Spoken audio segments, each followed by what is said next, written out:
चर्चा हो रही है।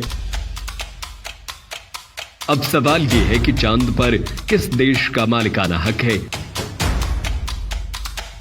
यदि किसी का नहीं है तो फिर धरती पर रहकर कुछ कंपनियां चांद पर जमीन कैसे बेचने का दावा करती हैं।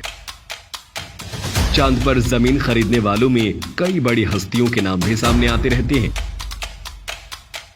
इनमें कई उद्योगपति हैं तो कई फिल्मी सितारे भी हैं जिन्होंने चांद पर जमीन खरीदी है।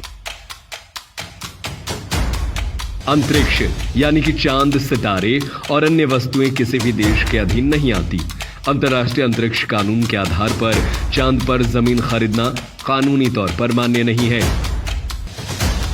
हालांकि कुछ कंपनियां दावा करती हैं कि कानून ट्रीटी देशों को अधिकार जताने से रोकती है, न कि नागरिकों को। इसलिए व्यक्तिगत तौर पर कोई भी व्यक्ति चांद पर कानूनी रूप से जमीन खरीद सकता है।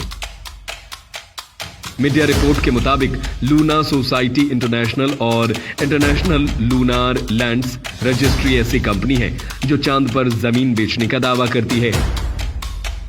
इस कंपनी के द्वारा 2002 में ही हैदराबाद के राजीव बागड़ी को, 2006 बेंगलुरु के ललित मोहिता ने भी चांद पर प्लॉट खरीदा था। इन लोगों का मानना है कि चांद पर आज नहीं तो कल जीवन तो बसना ही है। दिवंगत बॉलीवुड अभिनेता सुशांत सिंह राजपूत ने भी चांद पर जमीन का एक टुकड़ा खरीदा था, जबकि शाहरुख खान को ऑस्ट्रेलिया में रहने वाले उनके एक फैन ने चांद पर जमीन खरीदकर गिफ्ट की थी।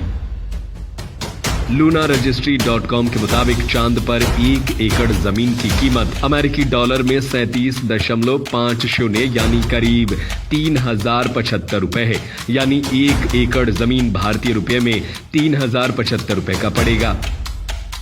जब जमीन की कीमत तय है तो सवाल यह भी उठता है कि आखिर चांद का मालिक कौन है।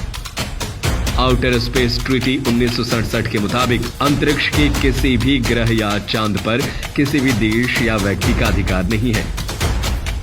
चांद पर बेशक किसी भी देश का झंडा लगा हो, लेकिन चांद का मालिकाना हक कोई नहीं बन सकता। स्पेस लॉ पर कई किताबें लिख चुके लेखक डॉक्टर जिल स्टुअर्ट अपनी किताब द मून एग्जीबिशन बुक में लिखा है कि चांद पर जमीन खरीदना और किसी को गिफ्ट करना एक फैशन बन चुका है। किसी भी देश का चांद पर कोई अधिकार बिल्कुल नहीं है। फिर कंपनियां रजिस्ट्री कैसे कर रही हैं? यानी चांद पर जमीन बेचने का काम एक गोरख धंधा है और अब ये $1 मिलियन बिजनेस बन चुका है। 3000 रुपया एकड़ लोगों को सस्ता लगता है और इसीलिए वे चांद पर जमीन की रजिस्ट्री कराने में कोई सोच विचार नहीं करते और चांद पर जमीन खरीद लेते हैं। हालांकि इसकी कोई वैधता नहीं है। कैसी लगी आपको ये खबर? इसकी भी राय हमें कमेंट बॉक्स में जरूर बताएं और ऐसी ही चांद से जुड़ी रोचक जानकारियों को देखने के लिए